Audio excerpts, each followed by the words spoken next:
good sign in my mind, but we'll get into that when we get started. So let's get started.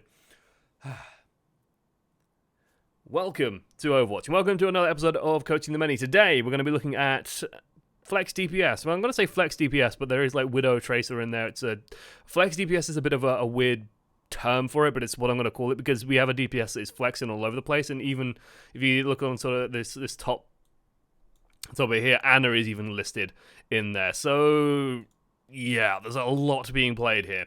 A lot being played here. It's going to be an interesting one.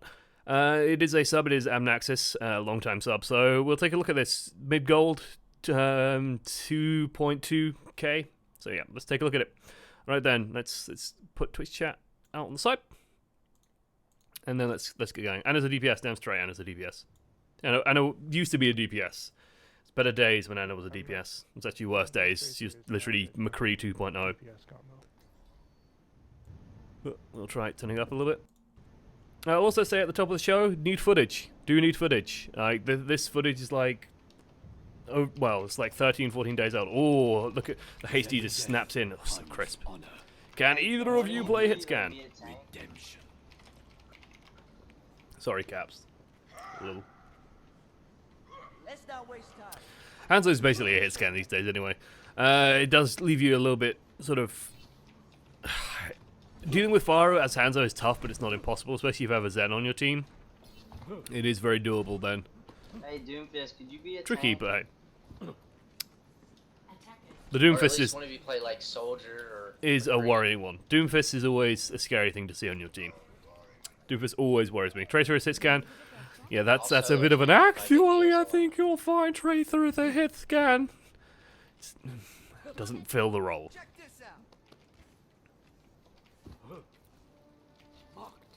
Oh, it looks fine to start us off. So, like I always say, at the start of the game, we should take stock of our team. Luckily, they're kind of all arrayed in front of us, so we can have some idea of what's happening here.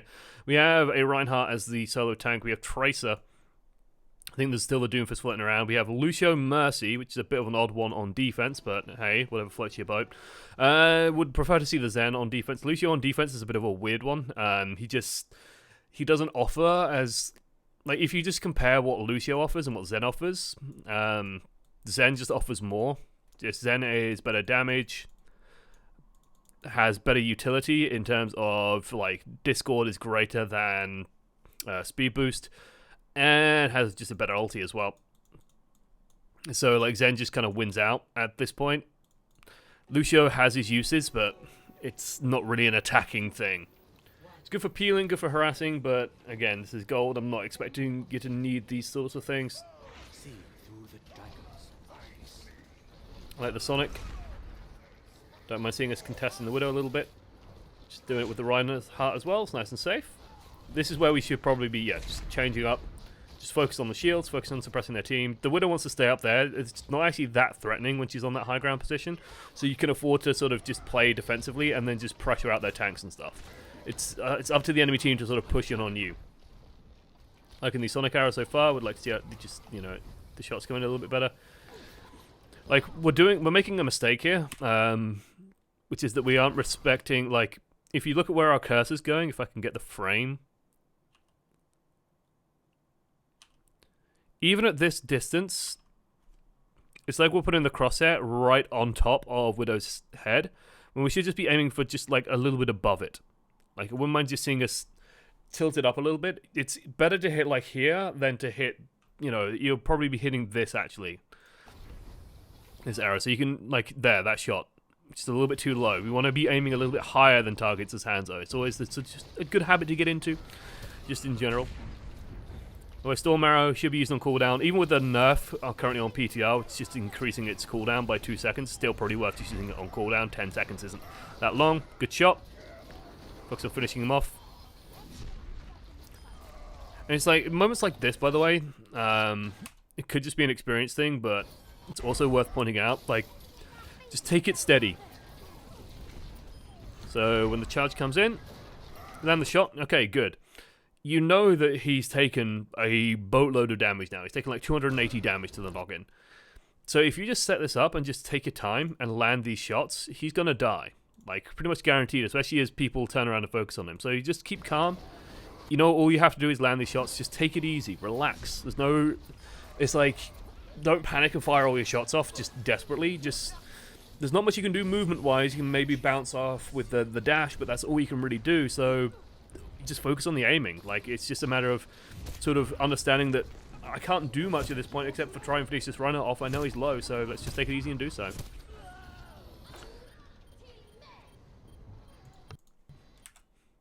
So this is what we were afraid of, which is the Pharah coming in. Dragon, I'd say, is a little bit early. Prefer to see us just do it from, like... This entire positioning is weird, by the way, which is why this is sort of awkward. This is mostly done by the Reinhardt, just like trying to hold this main choke here. Generally, you'll see teams actually hold around the corner of the hotel. Like, you hold sort of back here and play around this angle, which is quite strong for you guys. Because when you're dragoning, like, dragoning the doorway isn't too bad, because it does sort of zone out all this space. It's rare it's going to actually catch something. It manages to get one coming through. I think we just put it right through the statue, actually. And even we do block off the doorway a little bit as well, which is nice. Our team just dies to stupid shit. Ugh. Ugh. Is it an off-season? Yes, it is. Why isn't that Mercy shooting the Pharah? Because, yeah. So, okay, so we swap into the Widow to deal with the Pharah. Set up on alleyway. This seems very defensive. This seems overly defensive. Like, consider the threats on the enemy team. So when you're playing Widow, the thing you want to be considering, I think we have a moment here as we swap. One of you need to swap. There we go. So the thing with Widow is we need to be considering what we should be worried about. Well, this is sort of, you know, our big problem. Trying to slow this down, slow this up is going to be our big target. Okay? If she gets onto us in a one-on-one fight, then we're going to deal, you know, that's going to be an issue for us. But this is sort of the main threat. McCree's kind of irritating from mid-range to close range. He'll be a problem then, but otherwise it's sort of so-so. Anna is also just going to be a little bit of an annoyance, but beyond that, like, this isn't a problem, this isn't a problem, this isn't a problem. So what this means is that their team isn't actually that strong at like, what I say, like, mid to long range. Their team isn't a threat. So if they're still taking the point, and you see people are pushed up here, odds are the fighting is going to be, like, around the point and around that choke point. So you can probably get away with just grappling up here.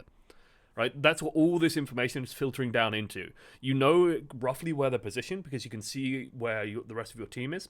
So then you can sort of go, okay, well, they don't have a Widowmaker of their own covering this. The worst thing that will probably happen is that there's probably a Pharah near the choke, and she might fire a rocket or two at you. But if she does, you can drop down, swing in, pick up the health pack, and you'll be fine. So what that means is you can have line of sight on the choke point, maybe catch someone coming around because they don't realize that you've swapped a Widowmaker, for example.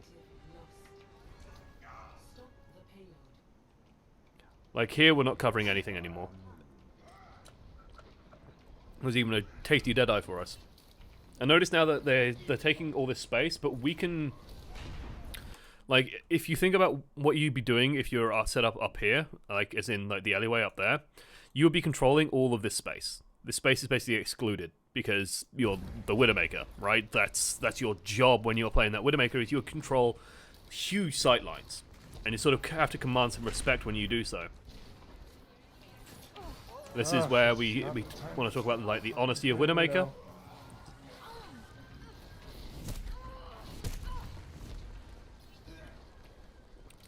Yeah, so, okay.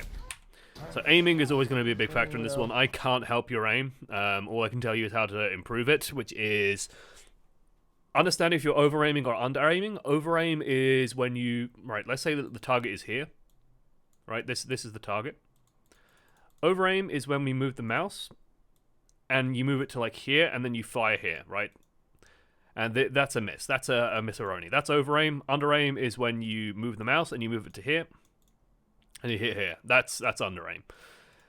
Understanding whether or not you're over-aiming or under-aiming helps sort of frame it in your mind, and just keep an eye on what sort of your habit is. And it will help you sort of control what you're doing when you're aiming. So, for example, if we look at these shots on this area... We actually get into a pretty good position, but she still does some damage to us, and I think we might even flick the mouse a little bit when we don't need to. So we might take some damage there, and it just bounces our crosshair away. I'd honestly say that, like, there's nothing here that threatens you being up here, and then that will keep this Pharah honest rather than having to play around this corner where the Pharah is just spamming down. Now the Pharah would have to make a choice. She either spams you or she spams your team. And if she doesn't spam you, then you have clear line of sight. If you take a couple of steps back, you would have a clear one-on-one engagement with a Pharah who's floating around in the air being vulnerable. So that would be very nice. Good. Doomfist, you're Just two, dying for their tanks. You're not gonna kill the tank. like 2 body shots is more than enough.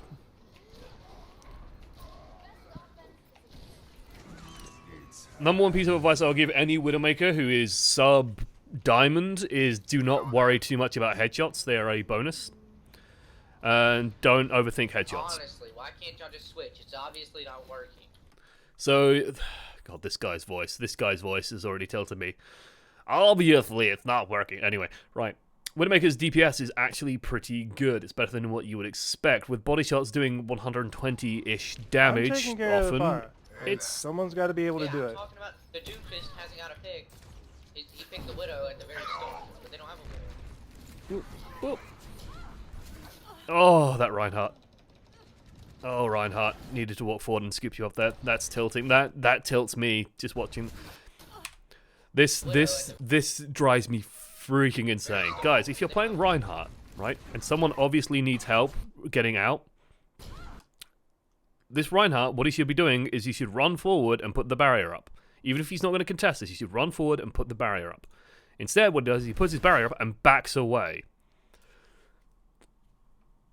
Why? Why? You've had no control throughout all of second. Oh, that's cool. Don't actually hook where I wanted to.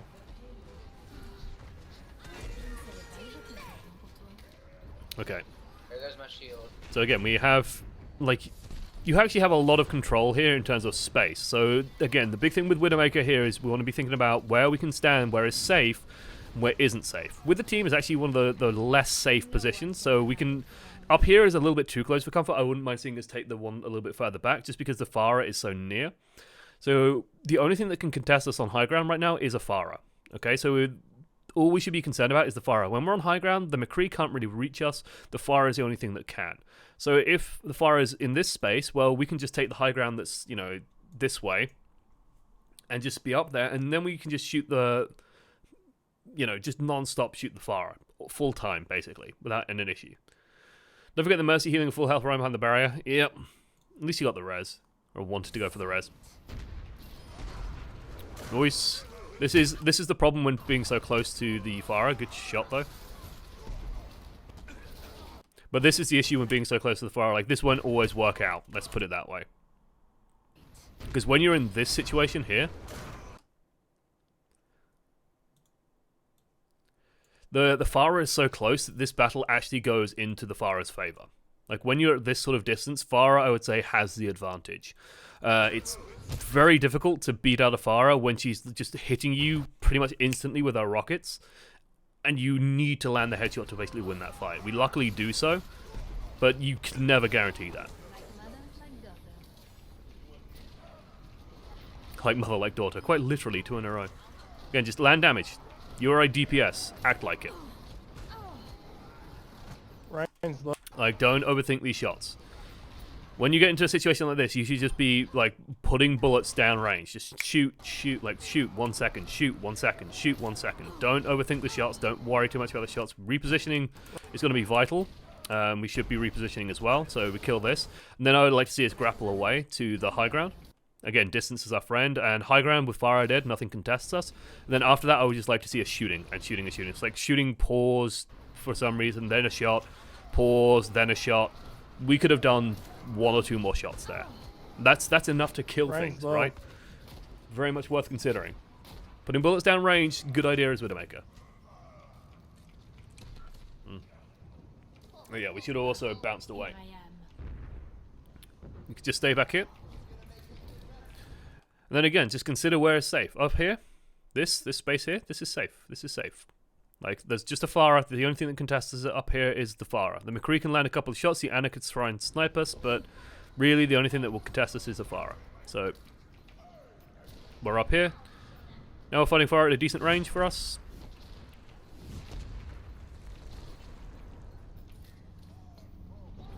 Team's taking some ground, so we can take some ground. Nice. Keep pressuring the Pharah. Move to the edge. Press X. Don't be afraid to press X. If you need healing, you need healing. Like, you need healing now. So press X. Just so your supports know you need healing. Get some healing. Okay, now we just bounce. Don't like this position at all. For obvious reasons. Can't see shit, Captain. Yeah. And we can't really see the stuff that we need to be dealing with. Again, up here, pretty safe still. Like, the far is here, we can be up here. You can even bounce even further back to this way and then cover this sight line. But this sight line, this is just conceded to them all of this space up here. We are technically dead. We're dead, we're dead, we're dead, we're dead, we're dead, we're dead, we're dead, we're alive. Okay. One. Almost. Notice you stuck. She's completely out of the fight. Good. Again, don't worry about headshotting. Headshotting is... Are you kidding me? Why did we... No. Holy fuck! I don't know why we dropped down there. I understand we might want to drop down there to contest the point, but like the moment you see this McCree, you grapple right back up. You grapple right back up. Kidding me?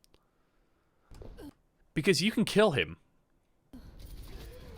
We don't need to contest this just yet. Like, I know it feels like high pressure, but if we just looked over here and just shot him and killed him, well, dead men can't push the payload, and he loses this fight because he doesn't know you're here.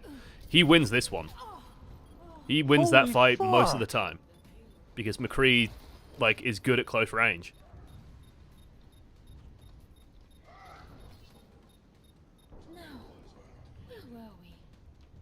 Okay, coming out. Sight line. Like, I would like us just to... Again, minor things, but important to do. When we're coming around this corner, they don't have a Widow, so we know that we can come out safely. Like, they're not going to have a Widowmaker covering this, basically. So what we can do is we can just jump out while scoping, like, just start scoping as you jump. Then we can just instantaneously have, if anything's here, we have a charge shot, we can put a bullet in it straight away. Okay, good. How did they not finish that push? Because they were losing elsewhere. Like, their team was losing everywhere else. They had the... Like, McCree was back here. I think he probably just went, like, all the way, like, underneath here. But team was winning over here. Bomb. Kills 2. Are you kidding me? And then people back here start spotting. Oh, wait. And then come back. Holy fuck! Which is why, you know, I want to urge there's no rush here. Because they can't actually win at that point. No one can hide from my sight. Yeah, just a little bit slow on the shot there. Like, do not be afraid. Like, the moment you body shot this Pharah, the Pharah drops away. The Pharah goes. Like, she stops being an issue. And the soldier could combine damage. I want to see us pressing X. You need healing. Also, when Reinhardt's barrier is this damage, like, again, just put bullets into it. We need healing, by the way. This is an annoying thing to do as Widowmaker, because the Mercy... You can see the Mercy's over here. Let's change to magenta.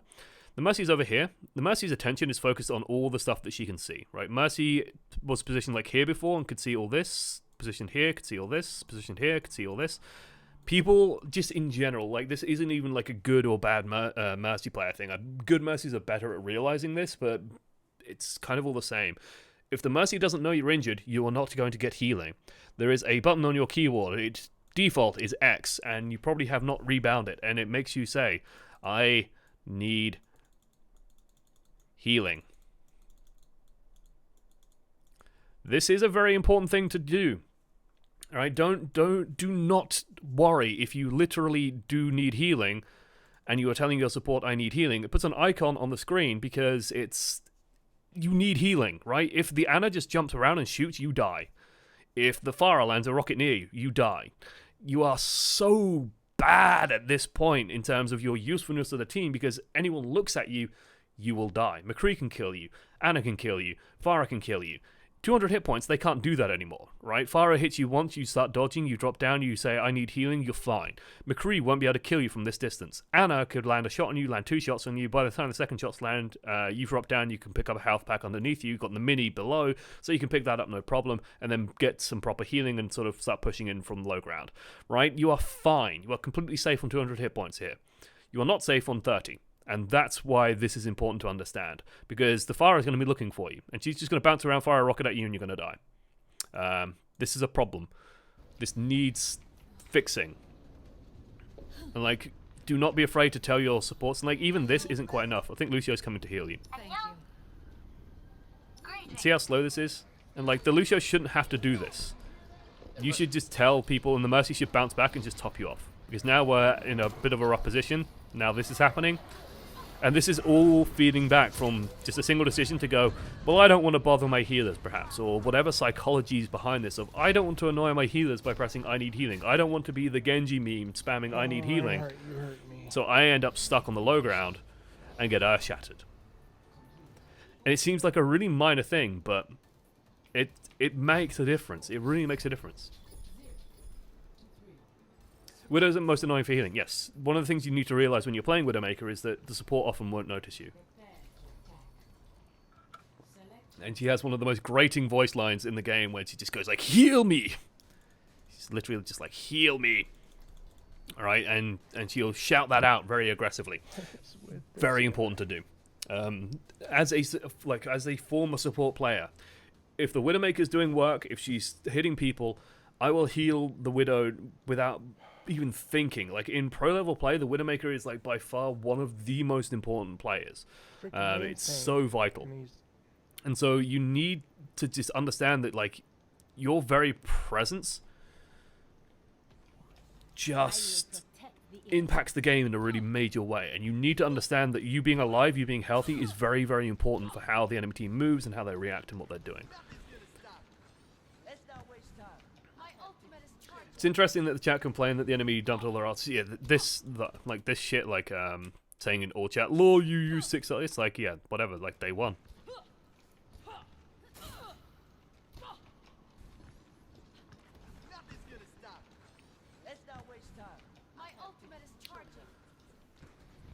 The person teasing Torben spawn. If they're teasing Torben spawn, then didn't know y'all were talking crap. Oh, bless. I don't know. Diva sounds... Widowmaker is like a statement of fact. Tracer is probably the most annoying one. I could use some healing. Yeah, don't spam it. Just like once or twice. Like, that's all you need. Just press it if you're not sure it went through. Because sometimes it like doesn't go through. So press it twice. It's fine. Pharah, good on this map. So. Check through. So if we're going to roll out, I'd rather we didn't roll out this way. I'd rather see us either go up here or we come out and then we go this way and we stick close to the hotel and push around here. The danger with going this way with Hanzo existing is, well, just this moment here. You see this moment here?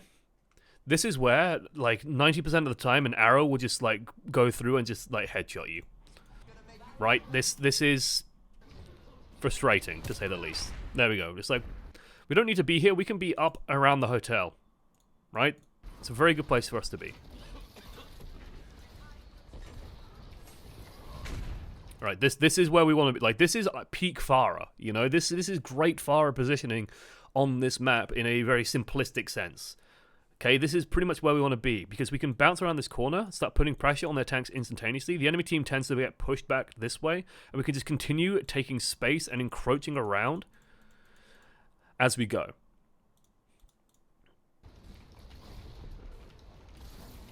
Okay, they got a Widow. Yeah, good. Just pressure out the Widow. Take it easy. Good, Widow's dead. Now we can take a lot of ground. Notice this is important for us to take a look at because it reflects on our Widow play previously, where you notice the moment that their Widow went down, it's like, okay, suddenly all of this area here, well, we can do whatever we want in. Like, we have so much less to be scared of. Now we can just jump all the way out into the open. Now we feel safe. Mercy's going over for a res. We can try and either blast it. You can try if you're feeling fancy, by the way. If she tries resing outside, then you just kill her, of course. If she tries resing inside, you can try and pop a conk blast right here. If you knock her away enough, it cancels the res and puts it on cooldown. Very useful. Conk blasting res is actually a very useful skill for Pharah. So, taking a look at the targets here, I would probably start shelling at... Well, I'll keep an eye on the Mercy, see what she does. Otherwise, I'll probably start shelling at the Zen. So yeah, she's going for the res. This is an interesting approach. Wow. The fact that she came back in for seconds is genuinely shocking. That could have been a better dive. It was an interesting choice. Not the one I would have made, but seems to have worked out regardless. Just be careful when you're doing this sort of stuff. Like, just understand that you need 2 okay rockets to kill the Widow here. So you fired one. I think you fired one and only hit yourself there. That one was a hit. Miss. We're doing more damage to ourselves here, but yeah. And then why she came back in, I don't know. Why she came back in, I don't know. That could have been a better dive. I can totally take this Farah.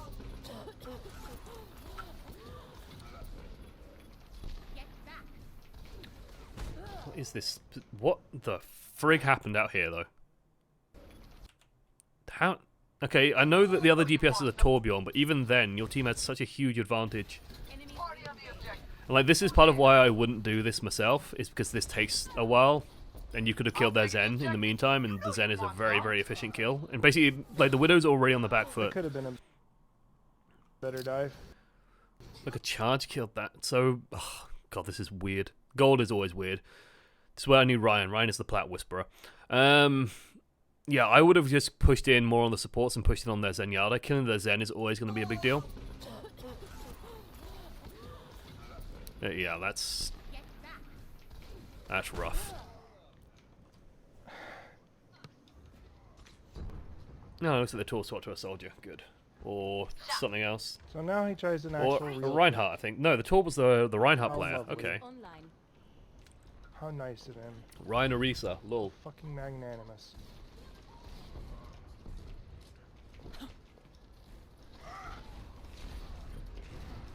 Taking control of the objective.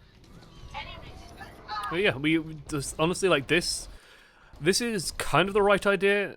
Could just be a little bit more refined in what we're doing.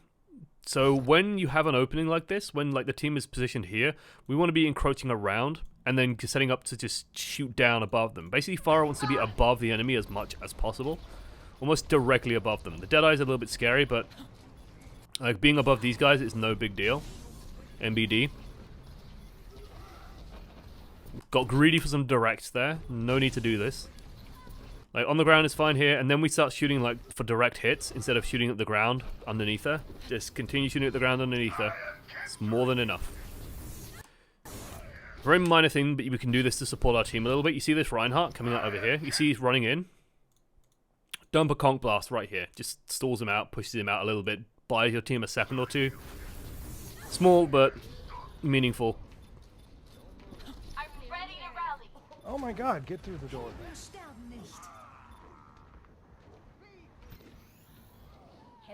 Well, oh. Oh. Okay. Just focus on regrouping. If we're going to stay in there, then we should be crouching. Crouch and move around.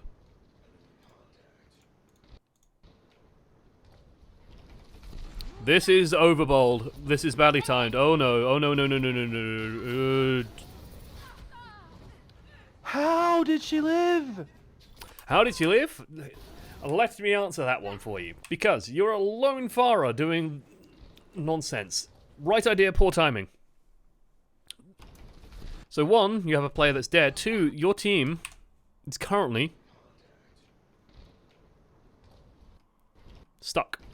Your team is currently trying to take ground on the front line. And it's trying to just push forward. Things in Overwatch always take a little bit longer than you would expect. Like, that's a good rule of thumb that I've sort of learned through hard experience. It takes people longer than you would expect to do certain things, especially if you're playing like a flanker or an aggressive DPS. The amount of time that you expect it to take, add like 2-3 seconds to it, just in general. You want your team to be engaged rather than like just here, right, and setting up, which is what they're doing right now. Someone is currently in spawn. Your team is slowly taking like territory around the fountain. This takes time to do. And so we dive in. And we go for the Ana. Bit of a whiff there. Mercy's pumping healing into her. So this is probably going to take 3 rockets to land properly. Miss on the second. She still has her heal grenade as well. She takes damage, heals herself up, she's fine. And then she's a full health Anna. You're on low hit points, getting shot at by everybody. So yeah, and then How Mercy's did just she live? healing her up. How? How And in she the fuck lived. did she live through that? She lived because their entire team could focus on saving her.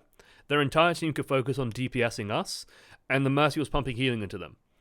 So that's how she could live. It's if any other threat existed, it would have been harder. But yeah, it's just a matter of like our timing being a little bit off, our aim not being quite right. But honestly, I think the biggest saving grace there would just be, timing it better.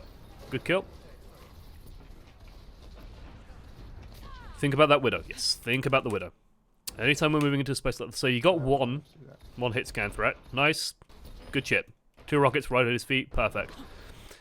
This is where we do something a bit foolish, which is we move into open territory without knowing where their Widow is. So we jump out into the open, and now, this blob here, and then we're sort of stuck in this really awkward position. Half works out for us. Stay back, stay behind the barrier. Good. Play barrier, play barrier. Play barrier on point. Don't go in. Why are we going in? At this point, it might actually be better just to take like 2 steps back, because the Mercy should be coming out of spawn, and we'll be looking for something to jump to. Oh no, the Brigitte. It's Brigitte Lucio, isn't it? It's weird. Even then, taking 2 steps back might give line of sight to the Brigitte to throw a health pack to you. Like, if you need healing, supports are back this way, although we have a Lucio, but yeah, we definitely don't want to go past the barrier. We are playing super, super safe at that point. Soldier's flanking is finally paying off, and there we go. Hey, C9 low. hey, hey. Soldier is carrying hard, I wouldn't say so. He's been kind of silent in this game until now. Because they do not have a fucking- Bar on second point is fine, by the way. Although they are playing double hit scan, but you can still get away with it.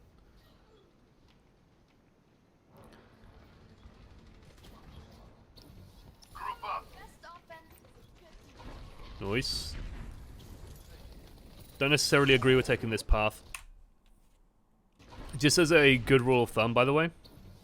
So, like, killing this area, good. Sure, take space on King's Row. You want to push ahead a little bit, especially if playing Tracer. At this point, instead of following the brig, what I would do is I would double around and go out the alleyway in the back. As Tracer, going in on the front is always... It pretty much always backfires in some way. In my experience, it's been, like, you just learn to stop doing this, and you learn to come out of here instead. And what you would notice if you did that was that you would pop out here, you'd see all their team there and the Reinhardt here, and you realize, okay, well, maybe I can't try something. But going in the front here, we almost get flashed as we sort of try and do a play on this Rhine. Instead, you would come out here, you see all this, and you go, okay, well, now it's perhaps time to back off, maybe take it slow. You could try and do something here, but honestly, it's not worth it. So either you go that way, and then you go all the way around the back. It's just sort of realizing where their team is spaced, and then what you can actually get away with, which is kind of nothing at this point. So this is where, for example, we could go blink blink and get into this space and then wait for our blinks to recharge. And what this does is it puts pressure on their Reinhardt, so he can't just come around this corner for free. They would have to send like the McCree or something in to try and push you out. And if they do, then you just pull back, or you pull back this way and you have ways out. It's about controlling space more than anything. Like this is why it is important to understand, like, as DPS, and this is why, especially in, like, Plat, I would say that people struggle with this. DPS, in my mind, is a lot about space, right? You've heard me talk about space a huge amount so far. You know, I'm freaking Professor Brian Cox over here, non-stop talking about space, because knowing what you can do and like where is safe and where isn't safe to move is a very important idea in Overwatch. And if you learn how to control space and learn how to make spaces dangerous for the enemy, then you'll suddenly be exerting pressure constantly and consistently without even having to kill anyone. And if they do step wrong, then you can instantly kill them. And it's a really important idea to sort of get into your head about, well, if I'm playing Tracer here, what am I actually controlling? Kind of nothing. The Reinhardt can block, and the rest of my team is behind me, so if he puts a barrier up here, well, he can just walk forward. So we're kind of controlling this bit of space, but this isn't really much. We could be over here, and then we are controlling this space, and suddenly the Reinhardt has to play here, we can take this corner for free. Right? So it's a very, very important idea. So yeah, now that we're in here, suddenly there's problems. Right? Suddenly the Reinhardt has to play further back. Now we can get back here, and suddenly the Widowmaker is in trouble. So she dies.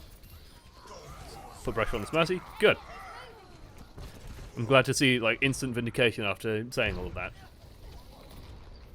Okay, we already charged the barrier. She's got no personal, so go ham.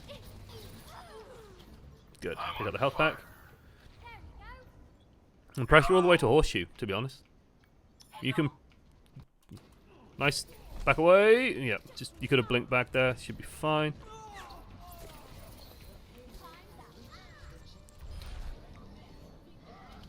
How? How? She just had to step back.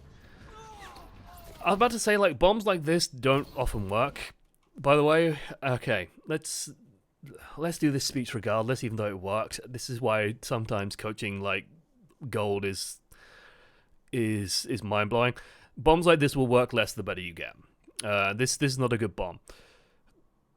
What you will notice with Tracer is that if you try and like you're Tracer and you try and lob the bomb, good players will just walk away from you and just walk away from the bomb, and they will be absolutely up 100% fine. Right? The way you make this bomb work, we have two blinks, and they're stuck in a doorway. You just like blink yourself into this wall, and then attach the bomb, and then blink out. Like that's how you make this bomb actually work. They work in gold. It's not a good habit to learn. Let's put it that way. Right, the way you make this bomb actually work is you blink into them, and then you bomb, and then you get out. That's how you make this bomb work. And I wouldn't even use this bomb at this particular moment because it's not actually giving you any ground. Bombs are useful when they open up plays for you. So this is where I'd say like we recall a bit early against this McCree. What I would be looking to do against this McCree, by the way, we have 3 blinks. You shoot him a bit, and then you blink back. And that would actually keep you safe against this guy. And he will probably flash out of reflex. So you should be fine. Then here, like, don't do these bombs. Trying to lob bombs long distance is always a recipe for disaster. I would say, like, even at this moment, a bomb is not going to do you many favors. Your team doesn't actually need to take ground at the moment because you just need to sort of control that horseshoe area, and you can do that just by shooting and making a threat.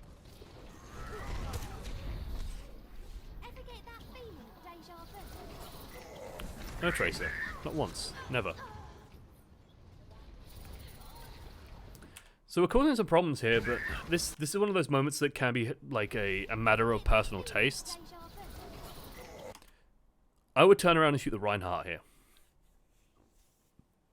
Why? Why would I shoot the Reinhardt here? There's a Mercy right here. The Reinhardt is on half hit points.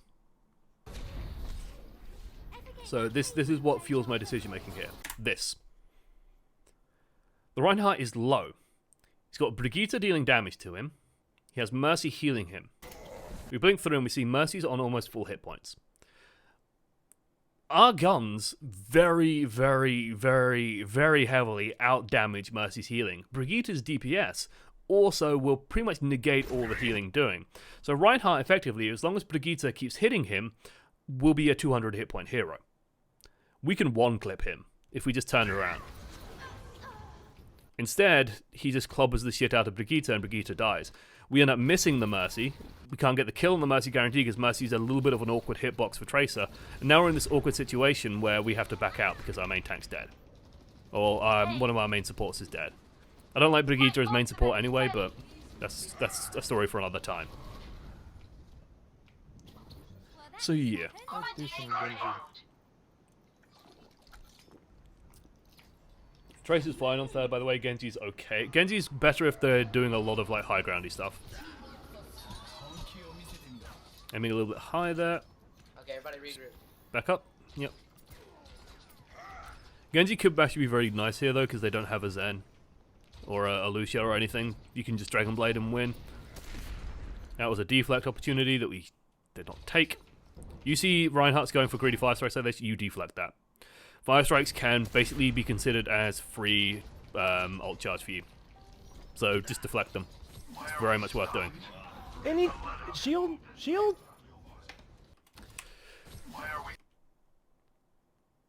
Shield wouldn't save you here. Nothing can save you here. Any. The shield. This is our doing, and I know the urge. I know the instinct here. Ask yourself, what are we doing when we step out here? Okay? What is our goal at the moment? What are we looking to do as Genji at the moment? What are we setting out to do? We aren't really looking to kill people at this point. Right? We're just spamming shurikens from a long distance. If you try and kill someone as Genji from this distance, it's very difficult to do. It's extremely difficult to do. And they have tanks and healers and stuff like that. Like, we're not killing anything at this point. So if you are making a motion to go out this far, instead of just pushing in, hugging the wall where it's safe, and we step out into a Widowmaker's sightline, you are probably looking to contest the Widowmaker. In which case, we should be deflecting at first to get sightlines of the Widowmaker, pressure her out, and then probably just bounce straight back in, to be honest. And then maybe just, like, hug the wall as best as possible and just keep pressuring over shurikens. That's all we should be looking to do. Otherwise, what we should be looking to do is just staying by the wall where it's safe and just building up a Dragon Blade. We aren't looking to do anything here. It's like that, we just walk here and then bounce up and then go here and then start pressuring the Widow directly. By moving all the way out here, we just left ourselves vulnerable. We start building up Dragon Blade in a vulnerable position because we're just doing some damage. And the Reinhardt is doing the sensible thing, which is pushing in where it's safest, which is up against the wall. So the Reinhardt, I'd actually say, is technically in the right here. We are in the wrong. Any shield, shield. This happens a lot. Okay, this is one of those lessons that is quite difficult to learn because it's sort of one of those lessons you have to learn by watching VODs back, because in the game you feel totally justified by saying, why isn't Reinhardt like standing here and blocking? Like, why isn't the Reinhardt blocking this entire corridor up? And the answer is the Reinhardt's playing it safe and trying to just push forward and make it towards the payload without losing as much barrier as humanly possible, and also isn't currently in full push mode. So this is just an important thing to sort of internalize, that whenever we move out, especially pushing into a team, into a very open sightline like we're doing here, we need to be doing it for a good reason, and we need to realize the threats to us when doing it. If we don't respect those threats, this is what happens. Any shield, shield. The other factor here as well is what I'd say, and like the reason why this happens, like this is why I'm sticking on this so long, is because this is a very common thing in Gold, which is that you don't expect the enemy team to hit, or you don't expect the enemy to land shots. So you don't. This is sort of that idea of space creation. This Widowmaker in, like, let's say that this game was Grandmaster. This Widowmaker would technically be holding this entire area. All of this space you would not step into against the Grandmaster Widowmaker, right? You just wouldn't. Like, let's say that this is Lynxer, right? Lynx is stood up here. You would not move into this space at all. You would not risk it, right? Because the Widowmaker will just kill you straight away when you do. You don't have a barrier in front of you. There's no guarantee of the barrier in front of you. And so by doing this, you're not respecting the Widowmaker, and you're just saying, well, I can move into this space. I'm safe in this space because the Widowmaker probably isn't going to hit me. And then, yeah, this sort of stuff ends up happening. It might not be the case here. You might have expected a tank or something, but it is a habit that needs to be killed. Shield, shield. Where we need to respect the enemy sightlines, and when you start doing that, you'll be living more. You will think more carefully about how you approach the enemy and come in from safer angles, and then you'll be able to punish them more when they're out of position. It's a consistent thing.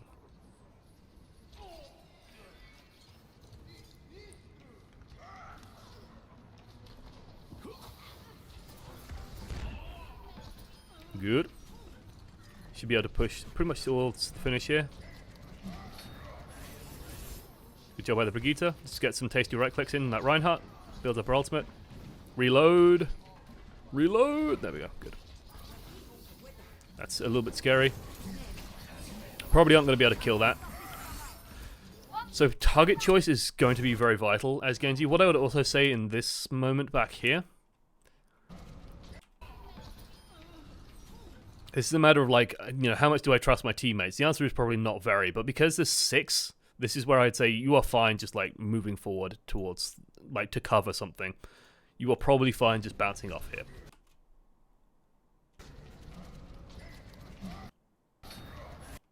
Right, you are fine just like going here. And then just shooting down, for example, and just like building up an ult on his back. A little bit of aggressive positioning never hurt anyone too much on Genji. Take a moment, reload. Okay. Once this nano boost goes in, there's a so this is where you need to, this is again an experience thing and understanding the damage. Is Lynx one of the best, sorry, in chat. Is Lynx the best Widow or is it one of the Koreans? There's a quite big debate on who's the best Widowmaker. I wouldn't say Lynx is the best Widowmaker, he just sprung to mind for the example. Like, I could, Saya player is probably, like, I think Saya player is actually very underrated. He's insane how good he is. Like, Florida is a garbage team, but Saya player still, like, dominates games. It's crazy. Anyway, like, it's very hard to be a good Widow on a losing team. Let's put it that way. But yeah, this is where I would probably abandon the Reaper. He's just too safe, basically. Deflecting him is not a bad idea, like just slowing down his damage, but this is where I'd be looking to get on the Ana, for example, pressuring the Mercy, something else, because with an Ana and a Mercy healing that Reaper and Nano Boost, he's not going to die until, like, he comes out of it, and by that time, the fight could go badly. So just understanding, like, your damage output against Genji isn't huge unless you get some perfect right clicks, which are kind of unlikely. So yeah, it's tough. Carpe Pine, Lynx Saya player flatter. Lynx is very bipolar is my issue with Lynxa. Lynx will have games where it's just insane and then it's just... Pine is incredible. Yeah, like Pine and Saya player, I'd love to watch like just a Pine versus Saya player going against each other. I think Carpe might be the best Widowmaker overall in terms of his overall positioning, aim, game sense. Like, Carpe seems to have everyone beat.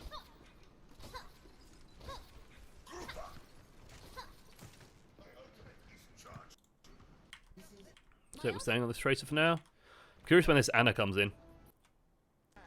Okay, Tracer, first point King's Row. What I don't want to see us do is blink right towards statue and then go right into their team. That's what I don't want to see, because it doesn't work. You either go through cinema and then you take high ground, so that's what we're doing. Okay, good. Good. This is better. Pick up the health pack, and then you could probably just beat this D.Va. D.Va versus Tracer 1-on-1 is skewed towards the Tracer. It takes you time, but you can do it. You can absolutely do it. Like, D.Va kind of sucks against Tracer. As long as she misses with the missiles, reload. Good.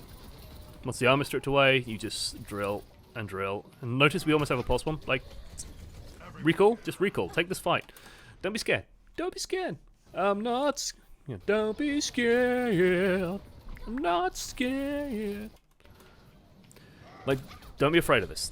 You have recall, so she just did a ton of burst damage to you, but she's just kind of shot a wad. She's just blown a load. You don't have to worry anymore. She has no armor. She's on half hit points. You, like, recall at this point, and then just shoot her in the back once she's out of mech, and you have a pulse bomb.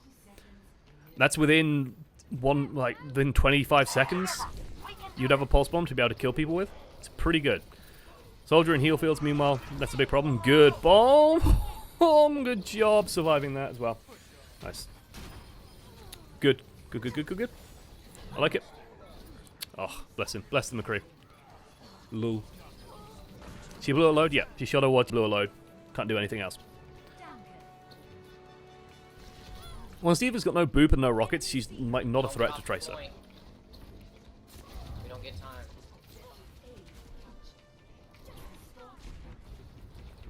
You are doing the correct thing by being off the point, by the way. You should be off the point. You are Tracer. Having you on the point is not very useful. I'm fine with just taking a moment to like regroup and recuperate. I'm happy to see us.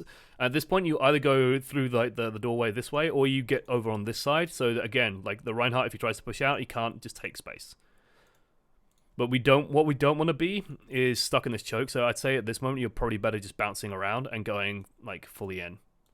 Like, I'd even say during these moments, Don't get off the point. when we're here, instead of going back, because you don't really need to go back, it would be better to go behind us and then go around the pub and stay in their back line. Time. So blinking, like, behind us would work better here. To go around and get behind them. Because you got, like, this dead time now. Until this payload hits the choke point, this time is generally very dead. And so you can just sort of wait and maybe build up a pulse bomb.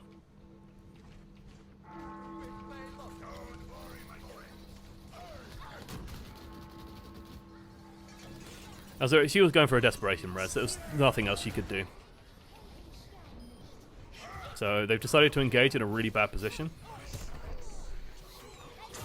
And yeah, they are punished for it completely. That's why you don't do that fight.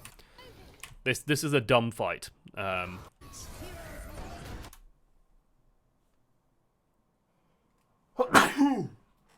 God, that took some summoning.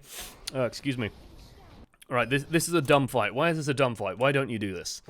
Position, choke points, sight lines. When you're pushing through here, you have a blind spot right here. You have blind, like, you cannot see around this corner. You have poor sight lines controlling, like, this alleyway, this alleyway. They can bounce back and forth here. Everyone is crammed through, especially when the payload is in the choke point. You have two very narrow channels to fight through. Okay, it's very difficult to fight at this moment. Thank you for the bless yous in chat. Very kind. So as we get to the choke point, for some reason they go right in. They try and shut down this bastion before you hit the choke. So we just bounce back a little bit. Blink out the way, good dodge of the McCree, spot where he is, and then we dodge. Hit by the sleep dart, instantly recall out of it, good stuff. The bastion just backs up a step or two, Reinhardt stays on the point, and everyone dies, because they're pushed through a choke point. If they took the fight here, this is scarier, right? You wouldn't be able to do anything. As far as we can. Tracer, try to delay. You can keep going. You can go all the way towards their spawn. Keep going, keep going, keep going. This is actually not a good position for us. Because they're going to, like, think about how they're going to move when they come out. They're going to move and they're going to look here. Right? And so you're literally, like, the Reinhardt's going to turn and he's going to go, oh, look, there's Tracer. What you can do to be really annoying is go forward and just, like, be in that spot, be in this spot here. Because then the Reinhardt wants to push this way, wants to cover this way, but he has to deal with a Tracer or something, like, over here or, like, further in over this way. And it makes it really uncomfortable for them to deal with. So here, you, like, think about where the enemy team is going to be pushing. They're going to be pushing into you. You want them to be trying to push past you. So you can be in here. You could be in here. You could be in here if you're feeling really spicy. Just make sure that you keep your blinks. This is suicide, but we get away with it. You don't want to be in a position where you're doing this, where you're blinking right at them. Because what happens here against a good soldier is he presses right mouse button and you explode. And then, like, your arm is, like, over here. So this is Tracer's arm, and then, like, her head is, like, over here. And with a dumb little expression, her other arm is over here. Right? And so this is you trying to do this push in against a good soldier. It's like bits of you are just all over the place. Yeah, you don't want to be in this position. Because if, let's say you're here and you just come in at him, well, he's not looking at you as you come in. And so he'll die. So the idea is good, the execution's lacking.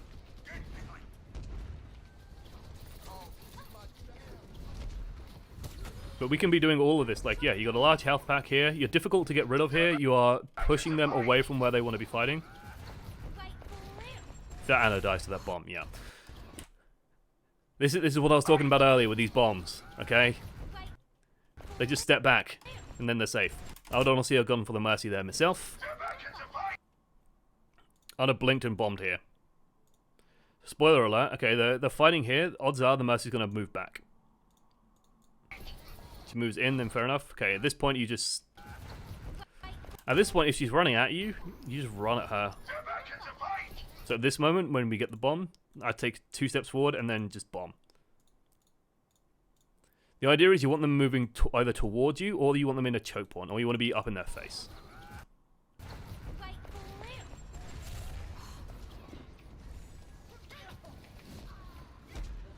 And finally, that's taken a moment to back out, take stock, but now we want to get back in. We want to be back into their back line. Bastion's still Bastion's on the payload. We don't have to worry too much about the payload. Let's try and get in, be annoying. Again, blinking forward into their front line, always a huge risk. We can kind of get away with it at the moment. Good blink out. Just bully the Roadhog. This is where our usefulness starts dropping off, by the way, because we can't get behind them anymore. This is hella risky and probably not going to work.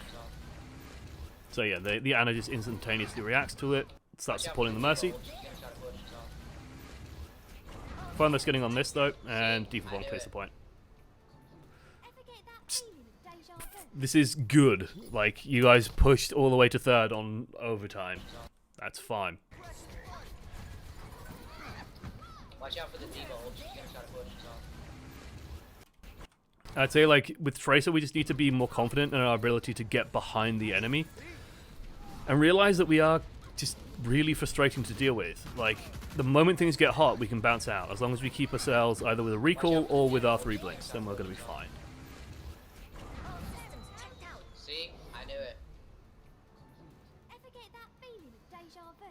Ever get that feeling of deja vu? That was good, though. That was a really good overtime push, though. Good. I'm glad we said that. I'm glad someone said that. Having little, like, people like this guy kind of annoy me, because you guys had a really kind of rough hold where it just felt like they had constant momentum until third. Then they cleared the point, I knew it. and then he's like, "Oh yeah, they got it. They blew us off it." Meh, meh. And it's like, it's a bit of a downer, right? It's a bit of a downer. I just noticed that the green screen's not perfect. That was a really good fuzz. overtime push, though.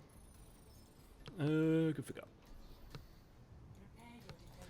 And what you don't want is people, like, internalizing that downer. So just reminding people, like, hey, yeah, we did that in overtime. That was really good. That was really, really good. We, like, really gave ourselves a fighting chance. Because what you don't want is people to have this mentality of, but this is not new Symmetra, I'll this do is Ana old since Symmetra. we need another healer. Alright. Interesting. Never stop. Very interesting. Doc, could you be a tank? So yeah, this is old Symmetra, by the way, just before anyone thinks otherwise. I was about to say something, I forgot what I was going to say. Nothing. Doc, could you be a tank? With Zarya hands on that push will be over and beginning a second point, yes. Thanks. There's nothing I haven't seen before. Stick together. We will complete our mission. That's because Zarya Hanzo is broken as fuck, and Blizzard don't seem to realize it still. Lol. Sounds like they have a Widow, so watch your positioning. Symmetra, if you wanna just set up on point, because we're just gonna be delaying. Old Sim, how old is the footage? It was on the 15th. But new Sim isn't available in comp, is she? Let's just stay on point right now. So yeah. So it can't be new Sim, because this is a comp game.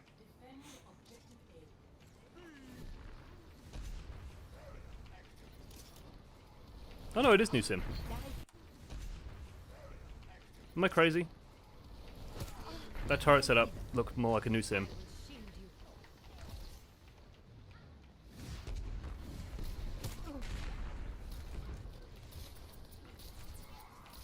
Nice. Nice. I like seeing this stuff out of Ana's very early. Got an anti-heal grenade. We got a heal grenade up. We're fine. Like, there's no threat with you. Between you and Lucio, this Brigitte offers no threat. You just sleep dart and try for that. It looks like terrible Ana positioning. Am I right? No. It's not the greatest, but there's no actual, like, in the opening couple of seconds of the game, you are fine just being behind the Reinhardt playing sniper.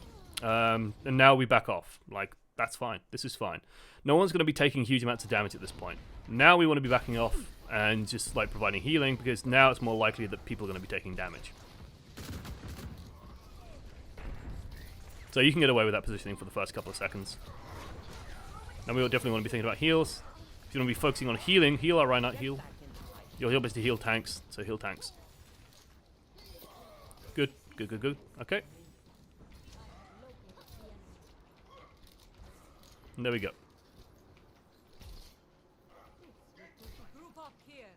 Most of the way to a nano boost. We want to be thinking about who we're nanoing. Probably the soldier, depending on his ult charge.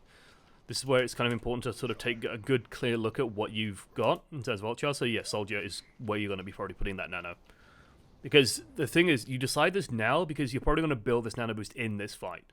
So you need to know where it's going to be going. Especially now, just...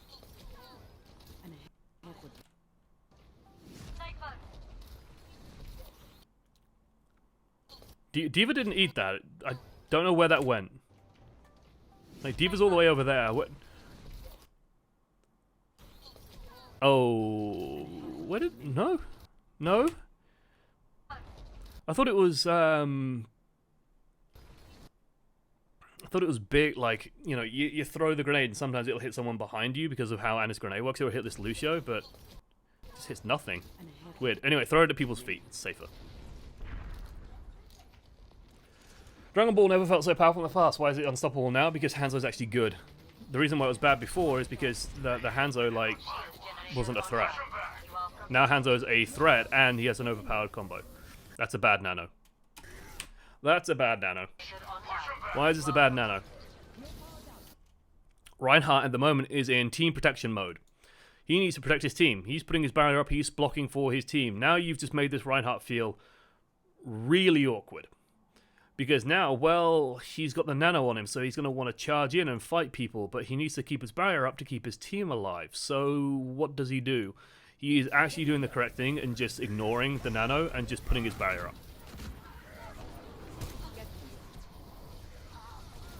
This is why we make this decision before the fight about where we're putting our nano. Because then it gives us a very clear idea of, okay, well, Soldier is on 80% of his visor. He's probably going to have it during the fight. If I nano him, he'll probably get it regardless and then be able to kill everything. Soldier manages to get the visor out and kills everything anyway, but it's important to, like, especially at this rank, where Reinhardt's going to be less likely to play properly. So the worst case scenario here is the Reinhardt drops his barrier and then they just like their Reinhardt Earth Shatters. And he dropped his barrier because he feels pressured into doing so because he's nano boosted. Or he drops it and then someone lands a headshot and an arrow comes in and your Mercy dies or your Lucio dies or you die. Right? And that's a really bad situation to be in. So you want to be very, very careful with those.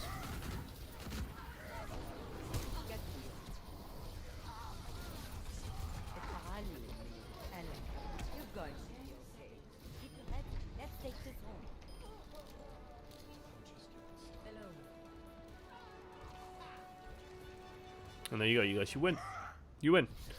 Okay.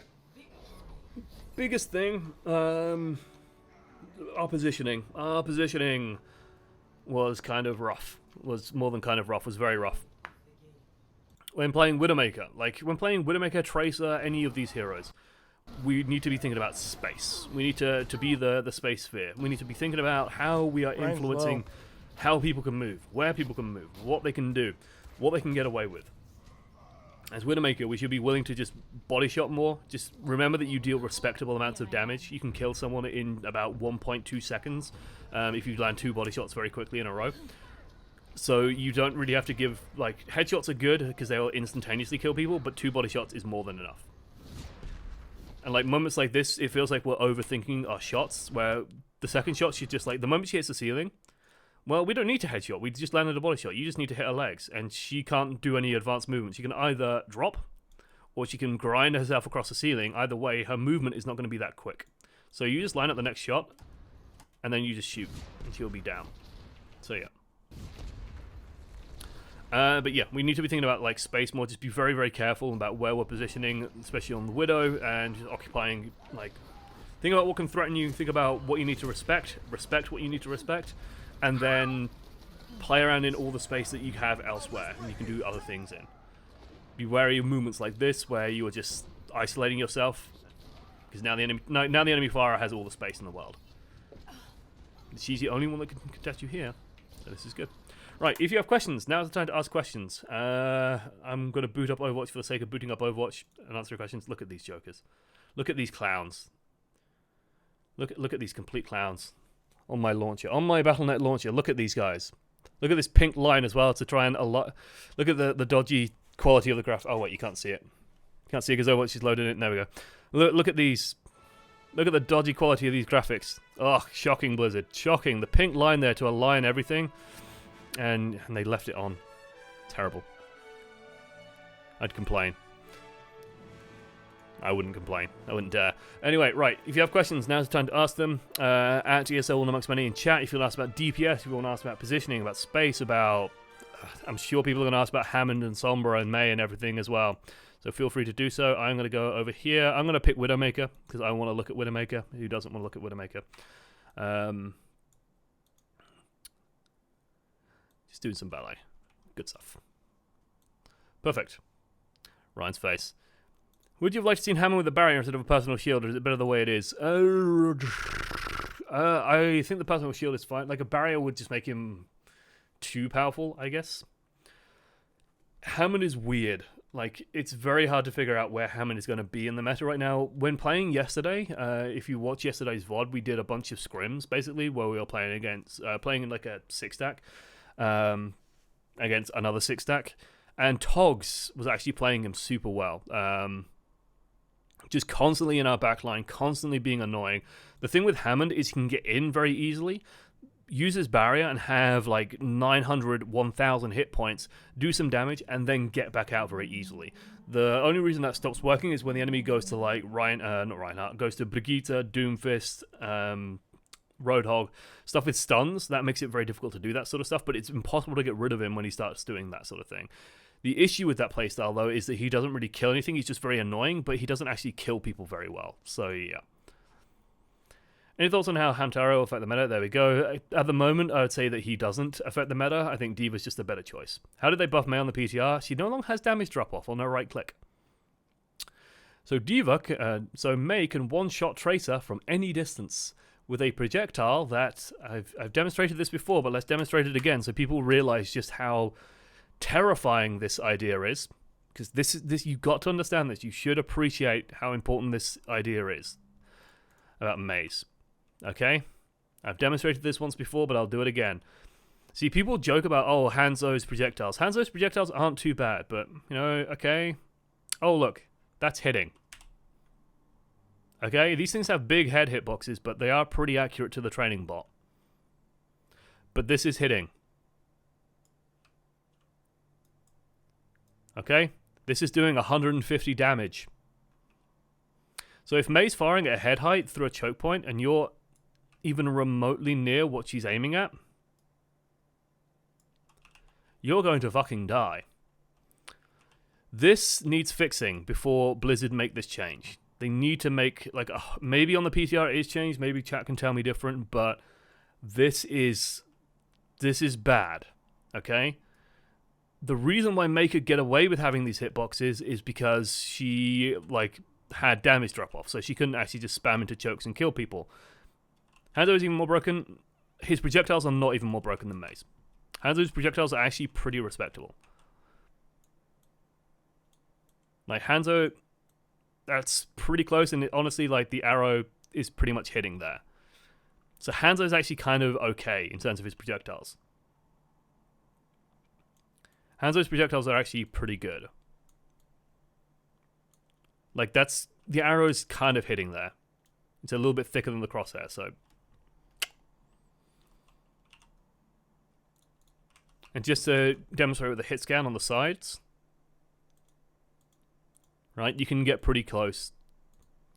The hitbox above is on the training bots. Yeah, the hitbox above them is pretty bad, but I was doing most of the shots on the sides, and you can see with, like, a hit scan, it's pretty accurate. So May is... yeah, that's a scary thing. Okay? Don't get me wrong, Hanzo's broken another way, Storm Arrow is bullshit, but his projectiles, like the old, oh, he shoots buses, it's like, that hasn't been true for a long time.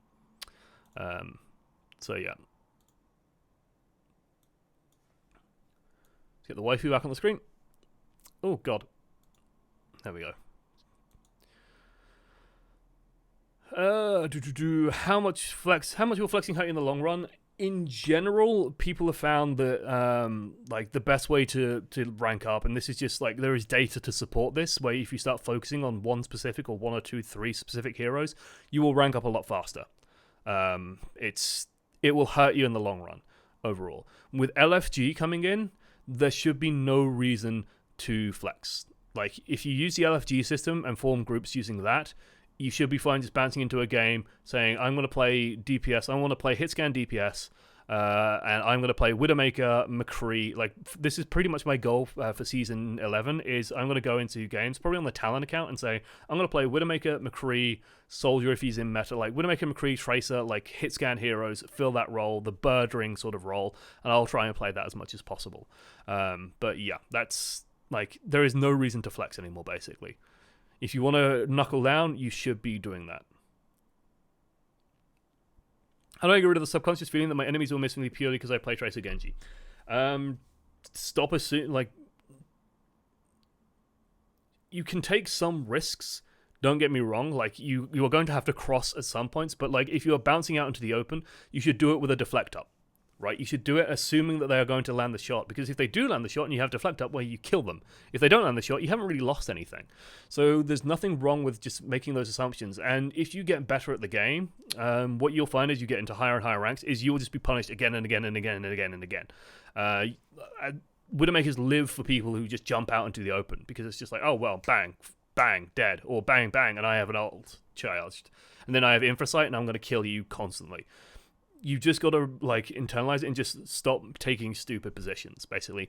VOD recording is a good way of doing it, just watching footage back and going, okay, I'm vulnerable here. I can be shot here.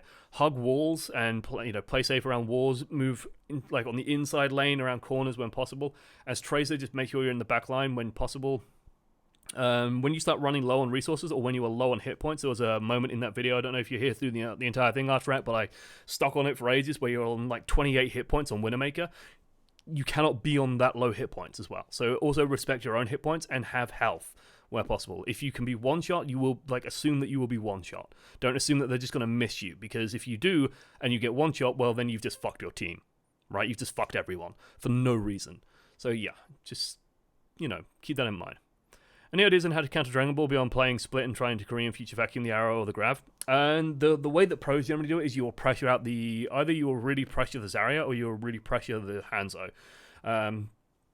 So when you know that they have Grav, you'll basically, it's almost like diving the Zarya, and you will just go super aggro on the Zarya. That forces her to either like try and grab your tank line, and your DBS should be a little bit further back, or they'll just use everything on you, and then you can just try and either soak it with a trance, you could try to do so, or what you can do instead is you just let it go through and then engage with the trance on the next fight and take it back instantly. It is a problem in my mind. Like, I think that the Dragon Ball combo, the Dragon Surge is just a huge issue. I don't like it. I think ultimate combos like that should be counterable, and like managing the Zenyatta and pressuring the Zen out to get those working was a really interesting and strategic part of the game, and not having that anymore is like really frustrating to me. So yeah. How many subcategories of DPS would you consider exists, e.g. mobile, sniper, etc.? And should we switch to one subtype or another, or sometimes is it okay to swap within the same subtype? Let's go to the training, because we now have this nice big bracket to look at. Nice thick selection to pick from. Okay, so unfortunately I can't like manually do these. What I would say is like you have niche picks, dive picks, hit scan picks. So like you'll have like collections of heroes that people play, like Widow Tracer, for example. If I actually get the highlight function, so the trash ship generally gets played with each other. Soldier, McCree, like you generally have like these hit scan players. Then you'll generally have Sombra's a unique one.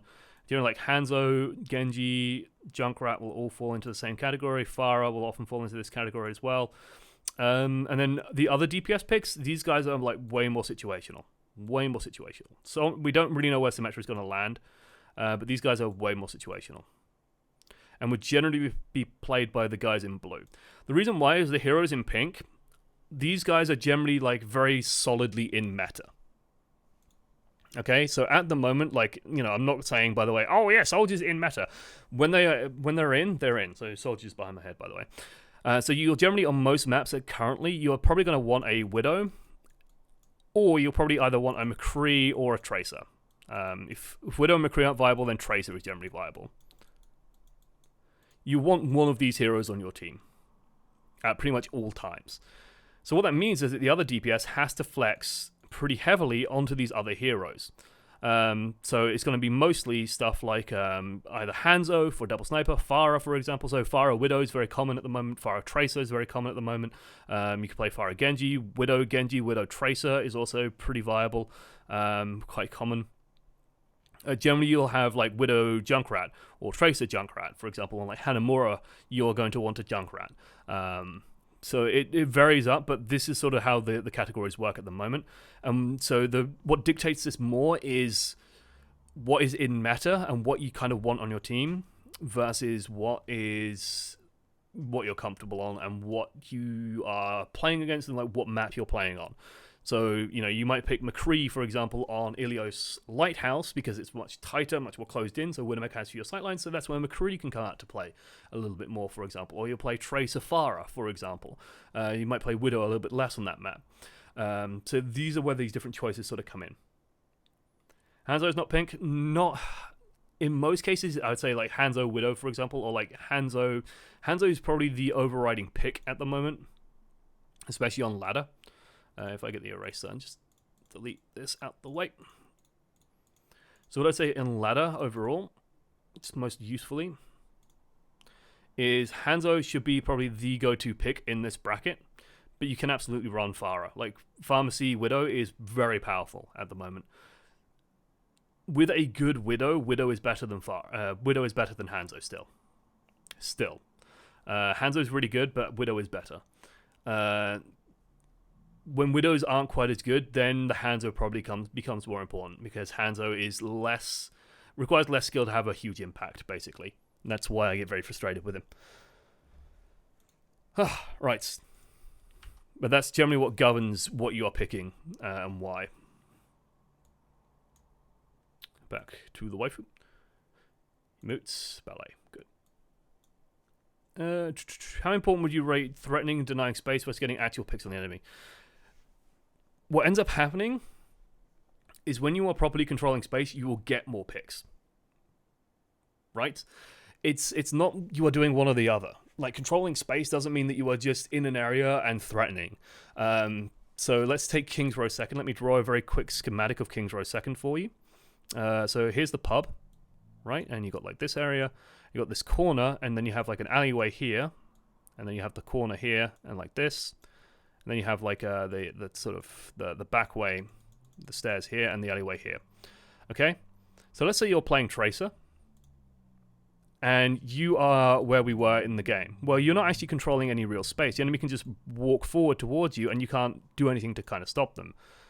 But when you're playing here, if the Reinhardt overextends, well, then you can get in behind him and do some damage to him, maybe bomb him, kill him. You can get on the supports, for example. You can do a lot there. And suddenly you can start punishing people when they're out of position. You can go in back here. And we saw, for example, the Widowmaker was just left on our own out here, and we got a pick. Because we can, when we go back here, well, and then we control all of this area. And suddenly their team feels really pressured in the back. Your team can push in on the front, and you're going to get these picks. All right, so controlling space leads to getting picks. When you're poorly controlling space, you're going to get fewer picks because you aren't actually doing, like, the enemy can just move into places safely and they're not going to be threatened doing so. So this is where you'll see high-level Widowmakers play almost, like, I remember hearing today in comms, in Team UK Trials, leaks, by the way, literally, the Widowmaker at one point was told, yeah, you literally, on this map, play like Tracer, right? You do your own thing, you play, set up crossfires, control zones, bounce out, call for help when you need it, but in general, you are playing mostly like Tracer, and you are just going to, control more. Do you reckon you'll be playing more this season? Yes. I don't intend to miss 2 seasons of Overwatch. That's just, ugh.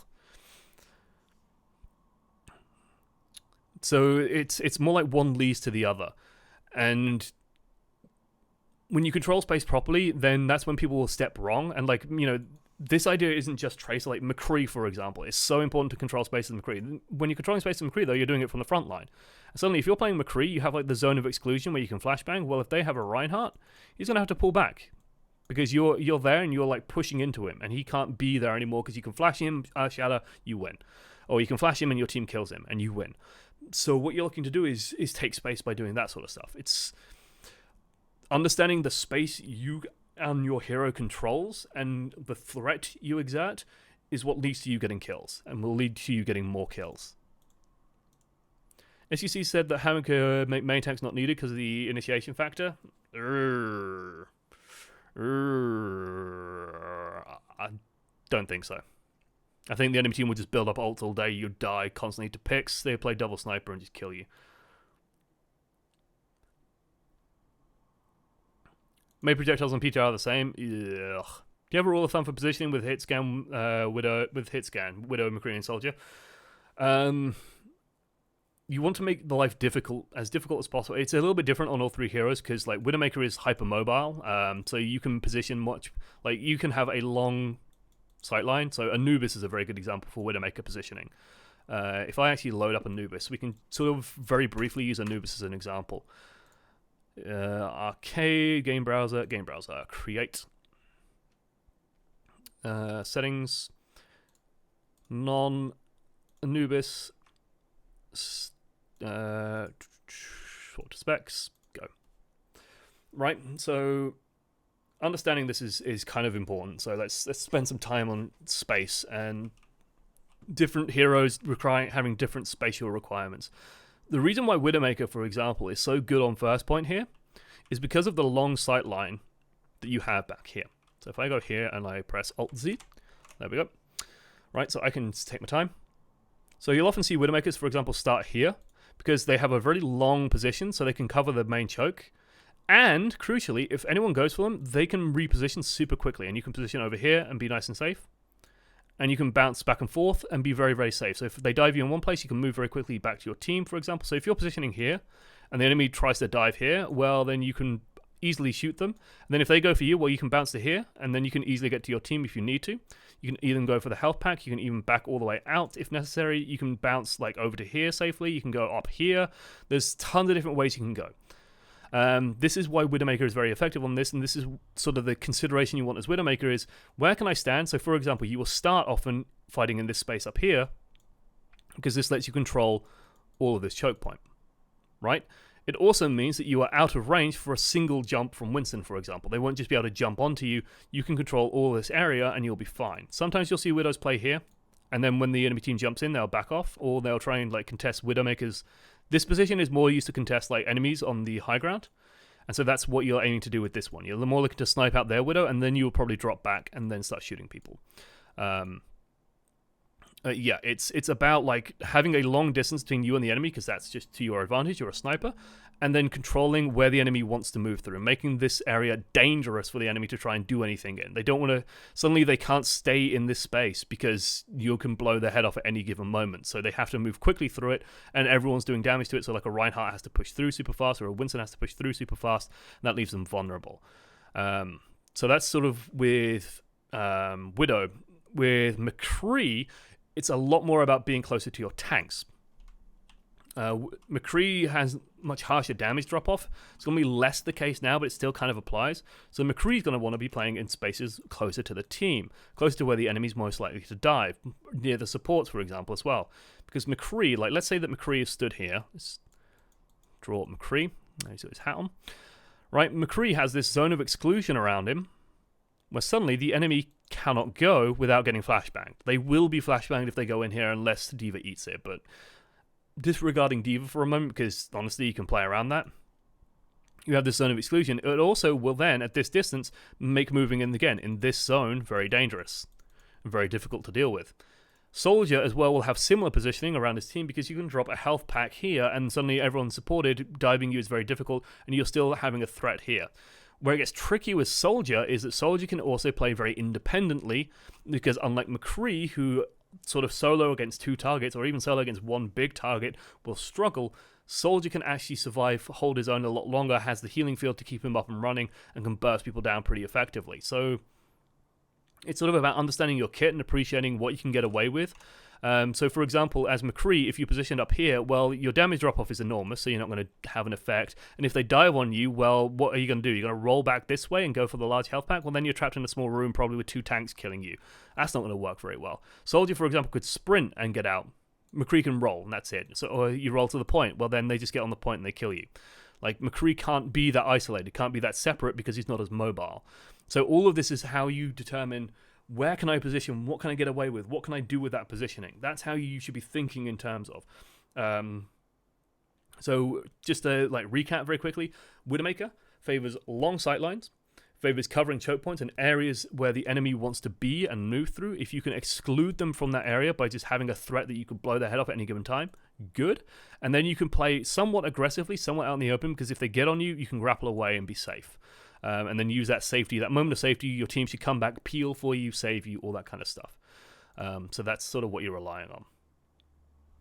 So it's thinking about like what you can pressure, what you can damage, and then sort of also as well like the sort of targets you should be shooting.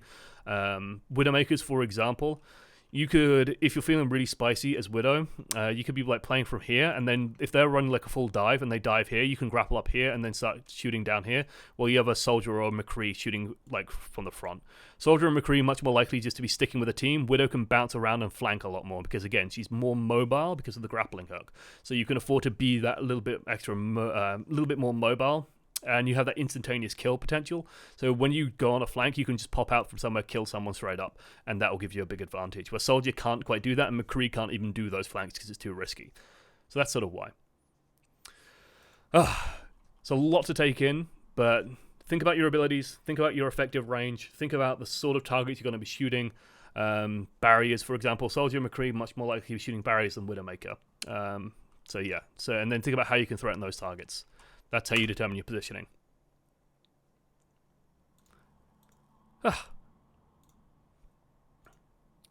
Hey, new map as well. Back to the ballet. That was nice and in-depth. What would you do to nerf Dragon Ball? Buff to trance, stop the mercy damage buff from affecting the dragon. That would be one way of doing it. Change the dragon. Like, they either need to make Dragon Strike longer to build up as well, or they need to change its damage. Like, if they want to have Dragon Strike stay as it is, honestly, I would be fine with Dragon Strike. Like, I would love to see more ults work a bit like Tracer's, where it's like the ult is more like a general part of the kit, right? Tracer's Pulse Bomb, in my mind, is not really an ultimate. And I'd be fine with Dragon Strike being similar, and like Hanzo building it very quickly, but it being smaller and dealing less damage. But suddenly you have like this tool that you can bring out every so often that will let you exclude areas. And the better you're doing and the better you aim, well, the more you get to use it. And same with Tracer. The better you play Tracer, the more pulse bombs you get, the better you do overall, which is very nice. So like that would be one way of doing it. The other way would be to buff Trance. So yeah. But buffing Trance is dangerous. So yeah. Overall, again, I would be like, if they came out tomorrow and said we're deleting Hanzo, I'd be so happy. Do you reckon you're going to be playing more? Yes. Is there a decent alternate tank combo to Zarya Rein? In general, there's kind of 3 tank combos that get played at the moment. Orisa Hog, Rein Zarya, and Winston Diva. Zarya Rein just gives you such a surefire way to progress through maps that it's just very good. Like, it's very hard to go wrong with that combo. Whereas Winston Diva needs a lot more skill and knowledge to play, and then Orisa Hog is a little bit more gimmicky, but on the maps where it's good, it's very, very good. Eichenwald first point defense, for example, Route 66, Ilios well, very, very powerful. Not including Winston Diva, well, there you go. Winston Diva is sort of the other major one. Diva is still okay. You can still run a like third Eichenwald, for example. She's pretty good. But yeah, like the main tank combos at the moment are those. And you mostly alternate on like, you move away from Reinhardt when you need vertical mobility. So second point Hollywood, for example, is where you start moving away from it. Second point Eichenwald, places like that where you need to be able to get up and down very quickly. Earth Shadow is getting close to Pulse Bomb like that, yeah. I think that's generally how I've considered Earth Shadow for a while, is it's a tool in your back pocket.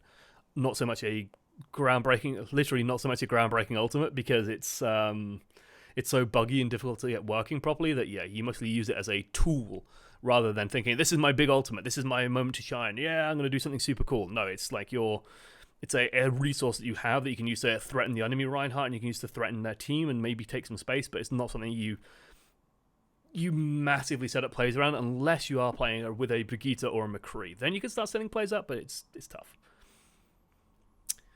Right, otherwise that's it for questions. That's pretty good as well. So if you do want to send in footage, please do send in footage. I need some more footage. Like do your placements, send them in for next week. Should be good. Then oamreviews@gmail.com, include the hero name and the rank in the title. If it's placements, just let me know what-ish rank you finished last season or what-ish rank you finished at.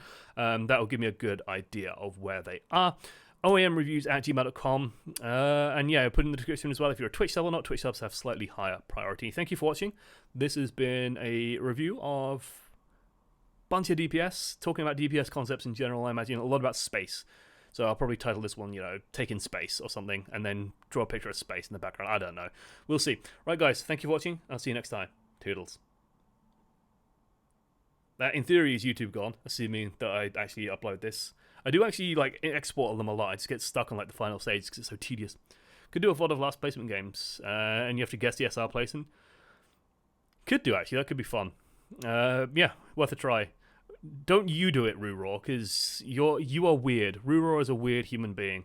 Ruraw, I imagine, is in the process of ranking up, because you are playing very well lately, and you are not, I think... You're in Platinum still, aren't you? You should definitely be in at least Diamond, maybe even scraping towards Master. Anyway, right, I'm going to finish it up there, because I didn't actually manage to eat at all today, so I'm going to quickly make something to eat. So it's the danger of what happens when there are scrims at 5 and my stream starts at 7. So yeah, so good time. So if I seem woozy or distracted, that's why. But yeah, I'm going to have some food. Jane does something similar. Oh god, heaven forbid. I get more, it always makes, if anyone comes at me and accuses me of oh yeah, copying Jane, I just want to link them my channel. It's you know how long I've been doing this shit? Do you want to see the first VOD review I ever did? Do you want to know the date of the first VOD review I ever fucking did? Just out of my bitter grumpiness. If I go to videos and go all the way back to the start. Actually, there's a button just taking me all the way back to the start of my channel.